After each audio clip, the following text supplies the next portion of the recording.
It's business as usual on the pitch for Cheltenham Town Ladies, but it's fair to say, off the field it's certainly been a time of change, with former manager Graham Fletcher leaving his post in the past couple of weeks to become vice chairman of the club. But with all that aside, perhaps the biggest change and progression in recent times has been their merge with Cheltenham Spa Ladies that took place back in May. With the merge now in place, the Robins have now kick-started an extensive youth and development system containing 7 different teams from under-18s through to under-8s, who all now compete across the county. New Vice-Chairman Graham Fletcher feels it's been a great success so far, with more women and girls now able to play football regularly.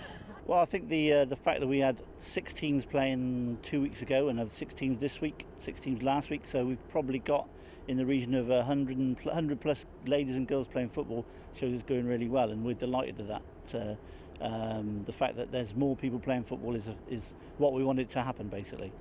The new youth chairman, Gary Goodhall, thinks that the newfound focus on development that's come with this merge will be vital in taking the club forward in the future and really give it a chance of big success. It's got to. Development is development, and that's what our club is all about. So for the young girls to go into the development, to make themselves available for the next step, which will be the first team, it's the only way that we can do football. The feeling around the new youth setup is that it's really given the club a sense of solidarity, and director Ian Purvis feels due to small financial resources, the ability to now develop talent internally will really help the club and stabilise results on the pitch. If you draw parallels with the men's game, there are certain clubs that have to rely on their academy, that have to rely on their youth setup, and I would definitely put Cheltenham Town into that sort of category where we have to rely on players coming up through our youth system. We can't afford to pay our players the way that some ladies teams can.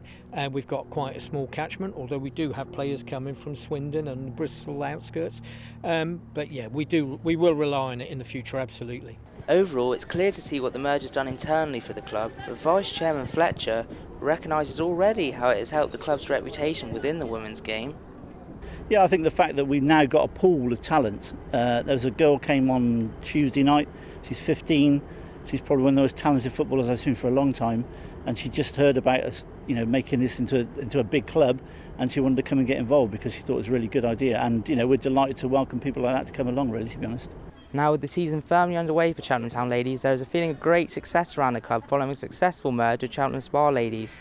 They now have a great youth setup in place, and overall the general consensus that the team can go a long way in the future, with all their senior members feeling motivated and all the youth setup firmly behind them. This is Herman reporting live from Petersfield Park.